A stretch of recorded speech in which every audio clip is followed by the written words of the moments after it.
Why are you still here? Alexander Vance's voice cut through the lifeless hum of his Lake Washington mansion, sharp as the blade of a man accustomed to control. A single father, buried under the weight of his tech empire, he had hired a nanny to care for his 4-year-old daughter, Sophie, hoping she would bond with someone for the long haul. But finding Linda in Sophie's room after hours had sparked rage, a breach of his carefully drawn boundaries. Confronting her, he expected excuses. Instead, Linda's calm explanation that Sophie was feverish and restless, and she had stayed to comfort her without interrupting his meetings, had caught him off guard.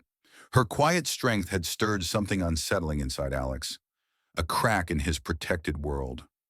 What was going on in this silent, grieving house? How will Sophie's voice find its way? Sign up and share where you're watching, day or night, to find out. What do you think their story is? Why are you still here? Alexander Vance's voice echoed in his mind, a question he'd flung at Linda hours ago, now lingering like static in the quiet of his home office. The Seattle skyline glittered beyond the glass wall, Lake Washington's dark expanse swallowing the city's light. His mansion, a fortress of sleek steel and smart tech, thrummed with the server farm's low hum in the basement, a sound louder than any human voice in this house since Eleanor's death a year ago. Alex, a tech titan who'd built an empire from code, sat alone, his reflection stark against the monitor's glow. Success was his crown, but it felt like ash without her. His daughter Sophie was his only anchor. At 4, she was a ghost of the giggling girl Eleanor had cradled. Selective mutism had stolen her voice, a silent rebellion against a world that took her mother. Alex had tried everything. 5 nannies, each a polished expert from elite agencies, armed with Montessori credentials and behavioral charts. They'd come with bright toys and louder promises, but Sophie's silence was a fortress none could breach. Each left defeated, their resumes no match for a child's grief. Alex, too, could only reach her in rare whispers, moments when her tiny hand squeezed his, eyes searching for a mother who'd never return. The rose garden outside, Eleanor's pride, was a tangled ruin of thorns and wilted blooms, its neglect a mirror to the chaos in Alex's chest. He avoided it, just as he avoided the ache of her absence. Tonight his gaze drifted there, the moonlight catching on gnarled stems. Another nanny, Linda, had arrived today, a temporary hire, one more name on a list he expected to fail. She was different, though. No clattering toys or forced cheer. She'd walked in with a single book, her presence quiet as the dusk. Alex hadn't paid much attention. His empire demanded his focus. Board meetings, stock tickers, a merger looming. Now past midnight, the house was too still. He flicked on the nursery cam, a ritual born of paranoia and love. The screen flickered, revealing Sophie's room, her small form curled under a star-patterned blanket, the glow of a nightlight softening her face. But there on the floor was Linda. Not in the guest suite where she was meant to stay. Not gone, as her daily contract stipulated. She sat cross-legged, reading softly to herself, her voice a low hum against the silence. Sophie's hand dangled over the bed's edge, inches from Linda's shoulder. Alex's jaw tightened. This was wrong. Another boundary crossed, another invasion of the sacred space that still held Eleanor's echo. He stood, ready to storm the room, to reassert the rules that kept his world intact. But something held him back. The camera's audio caught a phrase from Linda's book, something about healing through patience. He froze, his anger snagging on the image of Sophie's hand, so close to trust. He sank back into his chair, the fight draining from him. Linda's presence wasn't loud or demanding like the others. She hadn't tried to conquer Sophie's silence with noise. Instead, she'd sat in the garden earlier, arranging leaves into patterns, as if inviting Sophie to join her world, rather than forcing her way in. Alex had watched from this same window, seeing Sophie peer from her room, her small face pressed to the glass, curiosity flickering where indifference usually reigned. The servers hummed below, a reminder of his control over systems, over code, over billions. But here, in this house, control was a myth. Sophie's silence wasn't a bug to be fixed, no matter how many experts he hired. Linda, with her quiet book and steady gaze, seemed to know that. Or maybe she was just another fleeting hope, like the garden's last rose clinging to life in the frost. He leaned closer to the monitor, zooming in. Linda turned a page, her lips moving softly. Sophie stirred, her fingers twitching as if reaching for something lost. Alex's throat tightened. He'd built this house to be a sanctuary, but it was a kingdom of silence, its king powerless. Linda's presence, uninvited yet gentle, was a crack in that silence, a crack he wasn't sure he welcomed or feared. Outside, the lake reflected a sliver of moon, its light faint but persistent. Alex's eyes drifted to the garden again, where Linda had sat earlier, her figure small against the overgrown chaos. Sophie had watched her, not speaking, but not turning away either. For the first time in months, Alex felt a flicker of something dangerous. Hope. He shut the monitor off, the darkness swallowing Sophie's room. Tomorrow he'd set clearer boundaries. Tomorrow he'd take back control. But tonight he let the hum of the servers and the echo of Linda's voice linger, uncertain if they were an intrusion or an invitation. The hum of the servers lingered in Alex's ears as he strode through the dim hallway, each step fueled by a simmering anger. The nursery cam's image burned in his mind. Linda, uninvited on Sophie's floor, as if she belonged in the sacred space where Eleanor's lullabies once echoed. His house, his rules, his daughter, every boundary felt trampled. The clock on his phone read 1:14 a.m., hours past when any daily nanny should have left. He'd built his empire on precision, on control, and this violation stung like a glitch in his perfectly coded world. The nursery door was ajar, a sliver of nightlight spilling into the hall. Alex paused, his hand on the handle, steeling himself for confrontation. He'd fire her on the spot, temporary or not, no one overstepped like this. But as he pushed the door open, a soft melody stopped him cold. Linda's voice, low and clear, wove through the air, humming an old folk tune. "Hush, little baby." Sophie lay asleep, her small chest rising under the star-patterned blanket, her hand clutching the hem of Linda's sweater like a lifeline. Alex's anger faltered, snagged on the sight. Sophie's face, usually pinched with quiet defiance, was soft, her fingers tangled in the fabric as if anchoring herself to something safe. Linda sat cross-legged on the hardwood, a book splayed open beside her, its title glinting in the dim light. Childhood Trauma and Recovery. The worn cover suggested it wasn't just professional reading. Alex's throat tightened, his planned tirade dissolving into a single hoarse question.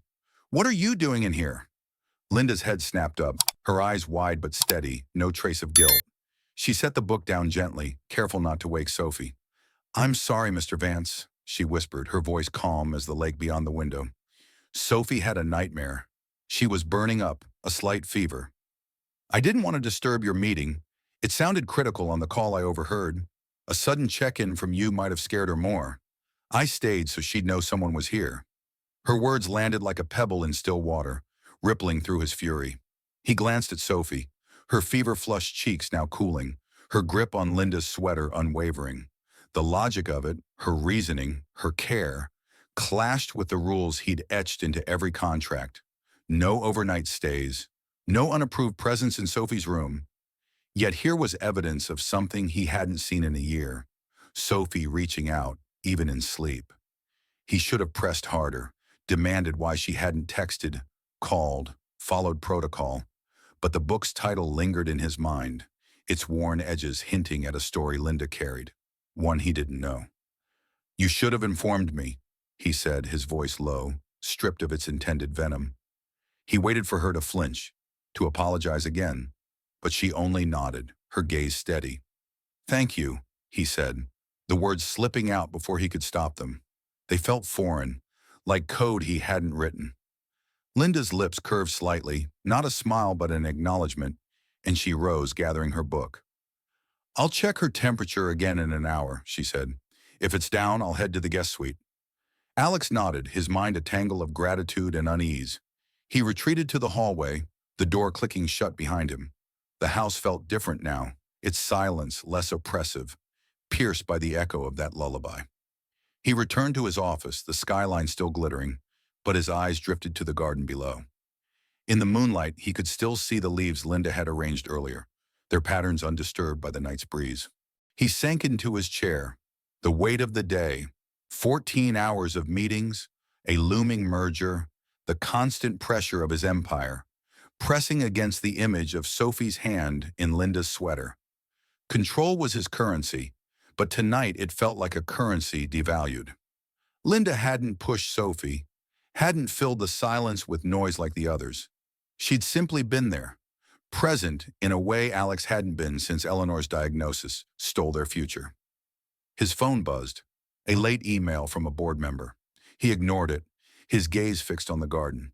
He remembered Linda sitting there, her quiet patience drawing Sophie's curious eyes from the window. Was it a fluke or something more? He'd hired her as a stopgap, another name to cross off when she failed.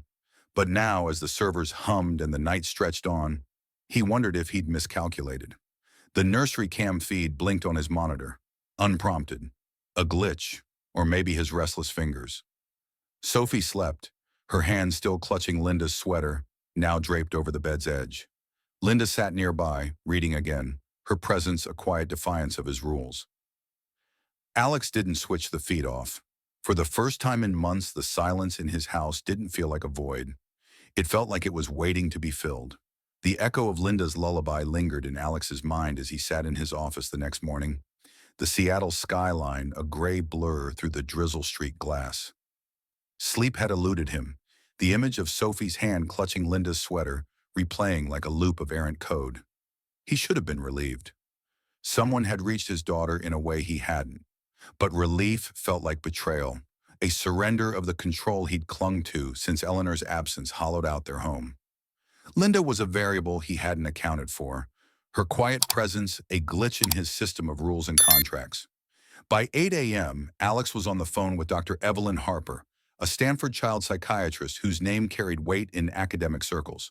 Her voice was crisp, clinical, promising a structured behavioral protocol to address Sophie's selective mutism. She outlined therapy schedules, cognitive exercises, and a price tag that rivaled a startup's seed round. "Consistency is key, Mr. Vance," she said. "We'll need weekly sessions, monitored progress, and a controlled environment." Alex nodded to the empty room, her words fitting neatly into his world of metrics and solutions. This was how he fixed things: data, expertise, investment. But as he hung up, a hollowness settled in his chest.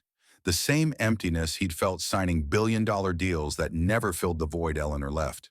The plan was logical, precise, yet it felt like another layer of code over a problem he couldn't debug.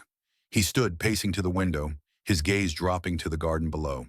There, Linda knelt in the damp earth, her hands gently prying a small daisy from a crack in the stone path. Sophie sat beside her, cross-legged, mimicking her movements with a child's clumsy focus.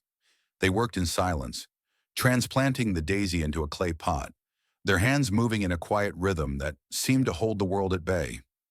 Alex froze. The contrast hit him like a system crash. Dr. Harper's sterile blueprint versus this simple human act. Linda wasn't analyzing Sophie. She wasn't charting her progress on a graph. She was just there, nurturing a weed into something worth saving. Sophie's fingers, usually curled into fists, were open, smudged with dirt, her eyes fixed on the daisy as if it held a secret. For a moment, Alex saw Eleanor in her, the same quiet determination when she tended those roses, now lost to thorns. He turned away, the psychiatrist's plan echoing in his mind. It was the right move, wasn't it? Experts, protocols, results. He'd built an empire on that formula. But the image of Sophie and Linda, their heads bent over that pot, gnawed at him. He'd hired Linda as a stopgap, a daily hire to test Sophie's response. She was supposed to be temporary, another failed experiment. Yet here she was, coaxing life from a crack in the pavement, and Sophie was responding, not with words, but with presence. He sank into his chair, rubbing his temples. The servers hummed below, a reminder of the empire that demanded his attention. But his mind was elsewhere, replaying Linda's calm explanation from last night, the worn book by her side. She wasn't like the others with their loud toys and louder promises. She didn't push. She didn't demand. And Sophie, his silent daughter, hadn't pushed her away. By noon, he found himself outside, the drizzle cool on his skin. Linda and Sophie were still there. The daisy now settled in its pot, a small green defiance against the gray. Linda glanced up, her eyes meeting his, steady and unassuming. Sophie didn't look up, her focus on the dirt, but her shoulders were relaxed, not hunched in defense. "Linda," Alex said, his voice rougher than he intended. She stood, brushing soil from her hands, waiting. He hesitated, the weight of Dr. Harper's plan pressing against the sight before him. "I've been thinking," he said, the words heavy, unfamiliar. "I don't need a temp anymore. I don't need another nanny to come and go. I need—" He paused, the admission cutting deeper than he expected. "I need a partner in this. Someone to help Sophie heal. To help us." Linda's gaze softened, but she didn't rush to fill the silence. "I'd like that, Mr. Vance," she said simply. "Sophie's worth it. So are you." The words landed softly like the rain on the leaves. Sophie looked up then, her eyes meeting his for a fleeting moment, a spark of connection he hadn't felt in months. Alex nodded, his throat tight. He turned back to the house, the psychiatrist's plan still in his inbox, unopened. For the first time, he wondered if healing wasn't a problem to solve, but a process to live through. The garden stretched behind him, its thorns still sharp, but its soil newly turned, waiting for something to grow. The drizzle had stopped, leaving the air heavy with the scent of wet earth as Alex stood at the edge of the garden, his polished shoes sinking slightly into the soil. Linda's words, "Sophie's worth it. So are you," still hung in his mind, a quiet challenge to the walls he'd built around his grief. He'd asked for a partner, not an employee, and now watching Linda kneel among the tangled roses, he felt the weight of that choice. She wasn't fixing Sophie like a broken algorithm. She was doing something softer, slower, something Alex couldn't name but couldn't ignore. Linda's hands moved with purpose, pulling weeds from the garden's choked beds, her movements deliberate, almost reverent. Sophie sat nearby, her small fingers clutching a trowel, mimicking Linda's motions with a focus that made Alex's chest ache. The garden, once Eleanor's sanctuary, was a battleground of thorns and neglect, but today it felt different, alive, stirred by their quiet work. Alex hesitated, his hands itching for a task he hadn't touched in years. He'd built servers, not gardens, yet here he was, drawn into their orbit. He stepped forward, crouching beside Sophie. "Need a hand?" he asked, his voice softer than he meant.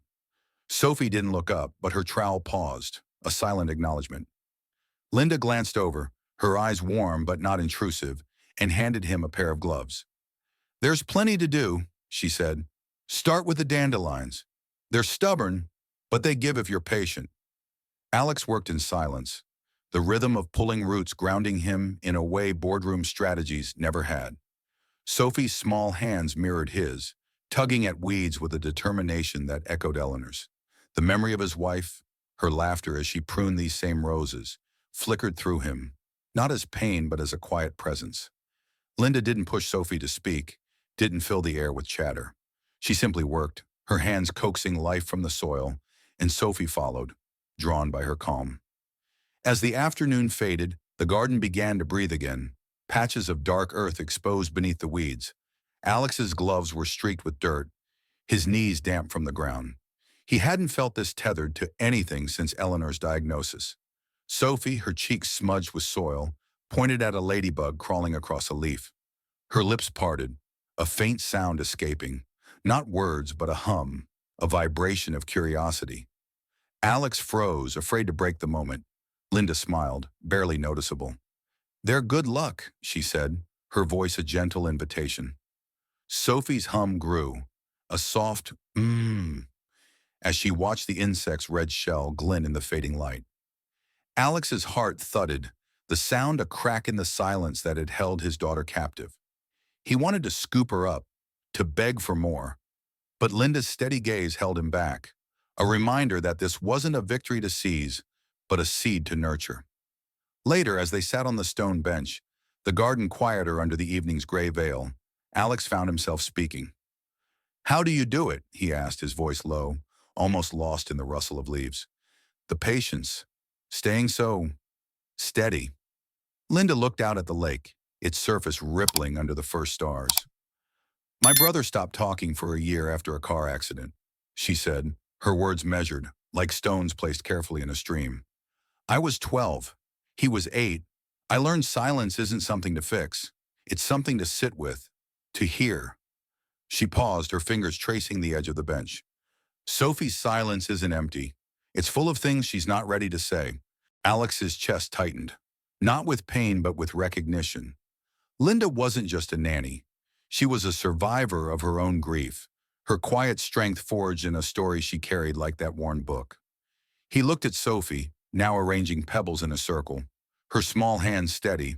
The garden around them was still a mess, but less so, patches of hope amid the thorns.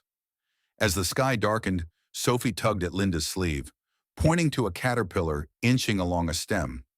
Her lips moved again, a whisper so soft Alex almost missed it. Pretty, she said, the word fragile but clear, like a star breaking through clouds. Linda's eyes met Alex's, a shared understanding passing between them. Sophie didn't look up, but her whisper lingered, a promise of more to come. Alex stood, his legs stiff from kneeling, his heart unsteady. The garden wasn't fixed, nor was Sophie, but something had shifted. He'd asked for a partner, and Linda was giving him more, a way to see his daughter, to see himself, beyond the grief that had defined them. The house loomed behind them, its glass walls reflecting the first glimmers of dusk. For the first time, it didn't feel like a fortress of silence, but a place where something might grow.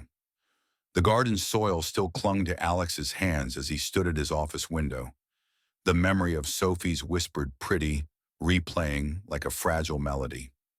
That single word, soft as a petal, had cracked something open in him, a hope he hadn't dared to feel since Eleanor's laughter faded from their home. But as days passed, the garden became Sophie's sanctuary, her small figure trailing Linda's every move, her silence giving way to faint hums and murmurs. Always to Linda, never to him.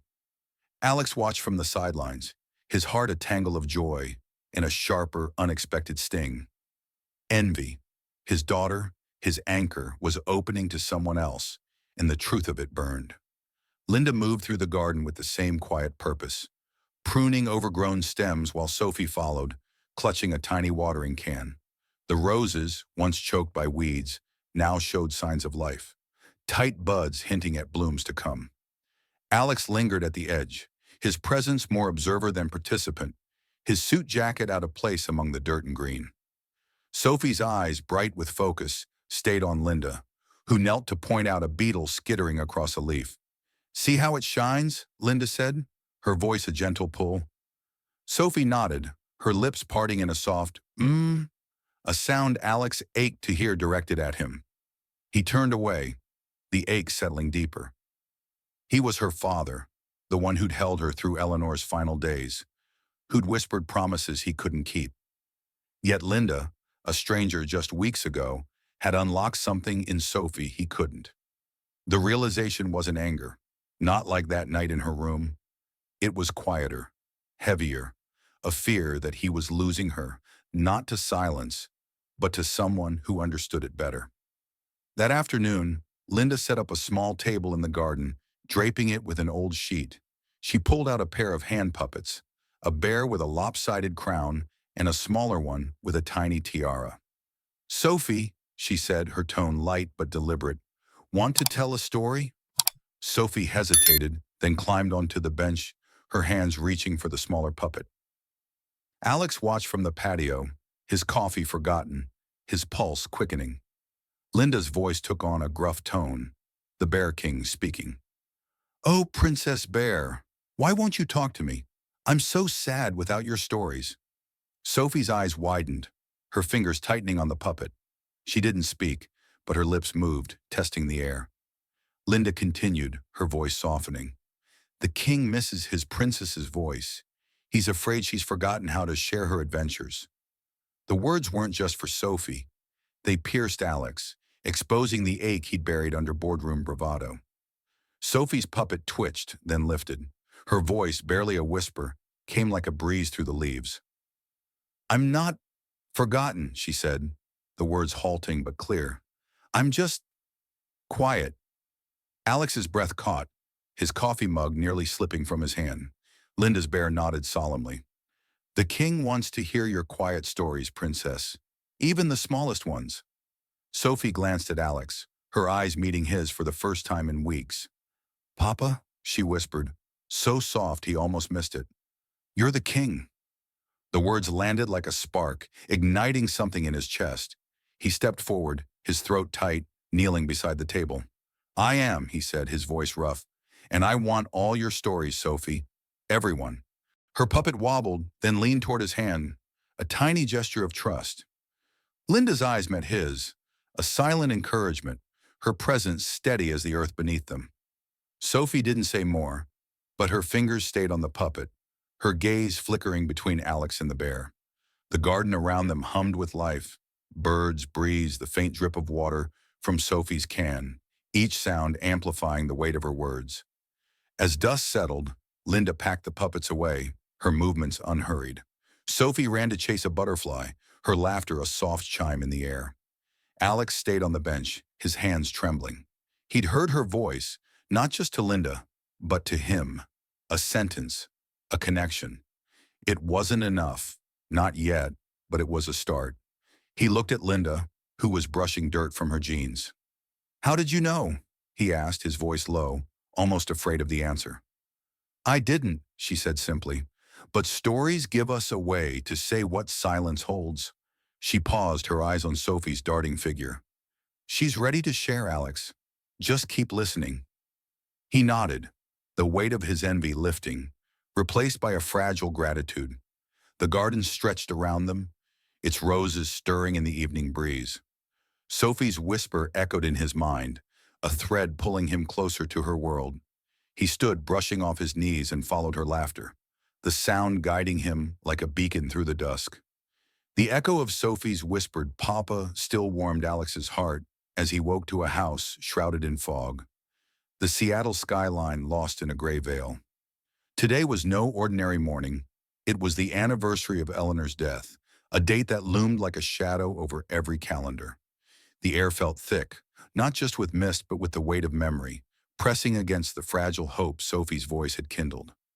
Alex moved through the house, his steps heavy, expecting to find Sophie in the garden, her small hands chasing butterflies with Linda. But her room was silent, the door shut tight, her star-patterned blanket pulled over her head. He knocked softly, his voice gentle. "Sophie? Sweetheart, it's time to get up." No answer. He eased the door open, finding her curled into a ball, eyes wide but unseeing, her silence a wall thicker than any he'd faced before. The progress of her whispers, her laughter, seemed to have vanished overnight, swallowed by the same grief that clung to him. The garden outside, visible through her window, looked wilted, its budding roses drooping under the fog's weight. Alex's chest tightened, a familiar panic rising. He'd let himself hope, let Linda's quiet ways convince him healing was possible. Now Sophie's retreat felt like a betrayal, not of him, but of that hope. He found Linda in the kitchen, her hands wrapped around a mug of tea, her calm unshaken even by the morning's gloom. "She won't come out," he said, his voice sharper than intended. "She's back to nothing. No sounds, no words. I thought you were helping her. What happened?" Linda set her mug down, her eyes meeting his with a steadiness that made his anger falter. "It's the day, Alex," she said softly. "Anniversaries like this, they pull everything back. She's not failing you. She's feeling her mother's absence, just like you are." Her words cut through his frustration, exposing the raw truth he'd buried under his need to fix things. He wanted to argue, to demand results, but the weight of her gaze held him still. "I thought we were past this," he said, his voice cracking. "She spoke to me, Linda. She called me Papa. And now," he gestured toward Sophie's room, his hand trembling. "It's like we're back at the start." Linda stood, her movements unhurried. "Grief isn't a problem to solve, Alex," she said, her tone gentle but firm, like a teacher guiding a stubborn student. "It's a space to be held. Sophie's silence today isn't a step backward. It's her way of carrying Eleanor's memory. She needs to see that you can be sad and still be strong. We can't erase this day, but we can honor it. The words landed like a lifeline, pulling him from the spiral of his panic. He'd spent a year avoiding Eleanor's memory, locking her photos in a drawer, her roses in neglect. But Linda's voice, her unshakable calm, made him see it differently, not as a wound to close, but as a presence to embrace. He nodded, his throat too tight for words, and followed her to Sophie's room. Inside, Sophie hadn't moved, her eyes fixed on the ceiling. Alex knelt beside her bed, his hand hovering over hers. "Sweetheart," he said, his voice soft, "I miss her too. Every day." The admission felt like a release, a truth he'd held captive too long. Sophie's gaze shifted, meeting his, a flicker of recognition in her eyes. Linda stood by the door, her presence a quiet anchor, giving them space but not leaving. "Let's do something for Mom," Alex said, the idea forming as he spoke. "Something to remember her, together." Sophie's fingers twitched, not reaching for him but not pulling away either. Linda stepped forward, her voice low. "Maybe the garden," she suggested, "a place she loved." Alex nodded, the fog outside still thick but less suffocating. He carried Sophie downstairs, her small body heavy with silence, but warm against his chest. In the living room, he pulled a photo from the drawer, a candid shot of Eleanor laughing, her hair catching the sunlight. He hadn't looked at it in months, afraid of the pain it would bring. But now, with Sophie in his arms and Linda nearby, it felt different. Not a wound, but a memory to hold. They sat together, the photo between them, Sophie's eyes tracing her mother's smile. Alex spoke, his voice unsteady but honest. "She loved telling you stories about the star," he said. "Remember how she'd point out Orion?" Sophie didn't speak, but her hand crept closer to the photo, her fingers brushing its edge. Linda sat quietly, her presence a bridge between their grief and the possibility of healing. As the fog thickened outside, the house felt less like a fortress, its silence less like a void. Alex held Sophie close, the photo a fragile link to Eleanor. Tomorrow they'd go to the garden. Tomorrow they'd face the day together. For now they sat, three souls bound by loss, finding strength in the quiet they shared. The fog clung to the morning as Alex carried Sophie to the garden, her small body nestled against his chest, her silence a heavy echo of the day before. The photo of Eleanor, its edges worn from their touch, sat on the kitchen counter, a quiet promise they'd made to honor her. Linda walked beside them, her steps steady, her presence a tether to the hope Alex had nearly lost in the anniversary's shadow. The garden waited, its roses still drooping, but not defeated, the soil dark from yesterday's rain. Today they'd do more than sit with grief. They'd plant something new, a living memory to hold Eleanor close. Linda carried a small rose bush, its tag reading Eleanor Roosevelt, its buds tight but vibrant with promise. "This is her spot," she said, kneeling at the garden's center, where a patch of earth lay cleared from their earlier work. Sophie wiggled from Alex's arms, her eyes fixed on the plant, her fingers twitching as if drawn to its roots. Alex crouched beside her, his hands unsteady but ready. "For Mom," he said softly, his voice catching. Sophie nodded, her gaze solemn, a silent agreement. They dug together, the trowel passing between them, Alex's large hands, Linda's steady ones, and Sophie's small, determined fingers. The soil yielded easily, as if eager to cradle something new. Alex spoke as they worked, his voice low but warm, weaving stories of Eleanor. "She'd spend hours out here," he said, humming to these roses like they were old friends. "She'd tell you, Sophie, that every bud was a story waiting to bloom." Sophie's lips parted, no sound escaping, but her eyes stayed on him, drinking in the words. Linda guided the rose bush into the hole, her hands gentle but sure. "This one's strong," she said, patting the soil. "Like her." Sophie reached out, her fingers brushing the leaves, a faint hum rising from her throat, a sound Alex hadn't heard since before the anniversary.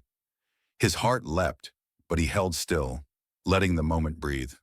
Linda's eyes met his, a shared understanding that this wasn't just about planting a rose, but about rooting their grief in something alive. As they packed the earth, Alex felt Eleanor's presence, not as a ghost, but as a warmth woven into the act. He told Sophie about the time Eleanor had danced with her in the garden, twirling under the stars, her laughter brighter than any city skyline. Sophie's hum grew, a soft melody that mirrored her mother's. "She loved you so much," Alex said, his voice breaking. Sophie's hand found his, her grip tight, her silence no longer a wall but a bridge. They sat back, the rose bush standing proud, its pink buds catching the faint sunlight breaking through the fog. Sophie leaned against Alex, her head on his shoulder, a closeness he hadn't felt since she was a toddler. Linda sat across from them, her hands resting in her lap, her quiet strength anchoring the moment. "It's beautiful," she said, her voice soft. "A piece of her, right here." Alex nodded, his throat too tight for words. He looked at Sophie, her eyes tracing the rose's leaves, her fingers still smudged with dirt. The garden around them was far from perfect, its edges still wild, but this new rose was a center, a heart. He thought of Eleanor's photo, the way Sophie's fingers had brushed it yesterday. That touch, this planting, they were steps toward healing, not erasing the loss, but weaving it into their lives. The fog began to lift, the lake beyond the garden glinting with slivers of light. Sophie stood, her small frame darting to a nearby patch of soil, where she began arranging pebbles around a budding flower. "For Mom," she whispered, the words so soft they nearly vanished in the breeze. Alex's breath caught, his eyes stinging. He looked at Linda, gratitude swelling in his chest, a feeling too deep for words. "Thank you," he said, his voice rough but steady.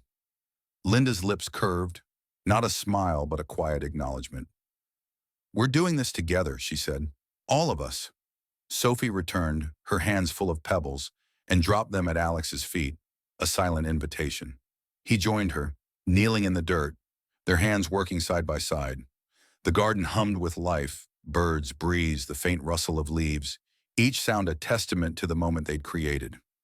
As the sun climbed higher, the rose bush stood as a beacon, its buds a promise of blooms to come. Alex felt the weight of the anniversary shift, not gone but transformed, a memory they could hold without breaking.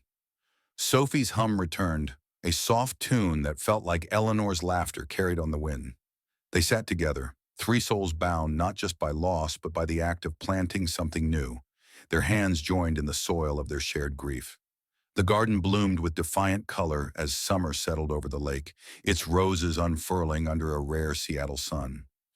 The Eleanor Roosevelt bush stood proud at its heart, its pink petals a vibrant echo of the ritual that had bound Alex, Sophie, and Linda months ago. Alex stood on the patio, his tie loosened, watching Sophie dart between flower beds, her laughter a melody that filled the once silent house. Her voice, once locked away, now spilled freely, stories of ladybugs, questions about clouds, chatter that danced like sunlight on the water. The transformation felt like a miracle. Yet it was Linda's quiet patience, her steady presence, that had coaxed it into being. Sophie, now 5, moved with a confidence Alex hadn't seen since Eleanor's days. She knelt by a patch of daisies, her hands busy with a task he couldn't quite see. Linda sat nearby, trimming a wayward stem, her eyes soft but alert, always attuned to Sophie's rhythm. Alex joined them, his steps lighter than they'd been in years. The weight of grief no longer a chain, but a thread woven into their lives. The garden was no fortress, it was a living thing, growing with them. "Papa," Sophie called, her voice bright, unburdened. She ran to him, her small hands clutching a piece of paper, its edges smudged with crayon. "Look what I made!" She thrust it forward, her eyes wide with pride. Alex took the drawing, his breath catching as he studied it. 3 stick figures in a garden bursting with color. Him, tall and solid. Linda, with long brown hair. Sophie, small but central. Above them, a yellow sun smiled, its rays touching every flower. An arrow pointed to it, labeled in wobbly letters. Mommy Eleanor making the flowers grow. His throat tightened, not with pain, but with a fullness he hadn't known was possible. The drawing wasn't just Sophie's. It was their story, a child's vision of a family reborn. He knelt, pulling her close, her warmth grounding him. "It's perfect, sweetheart," he said, his voice thick. "Just like Mom would have loved." Sophie beamed, her fingers tracing the sun's rays, her chatter spilling over. Stories of Eleanor, of roses, of the garden that held them all. Linda stood, brushing dirt from her hands, her gaze settling on the drawing. "She sees her, Alex," she said softly, "not as gone, but as part of this." Her words carried the same quiet wisdom that had guided them through the fog of that anniversary, through Sophie's silence and his own doubt. Alex met her eyes, gratitude swelling in his chest, a feeling too vast for words.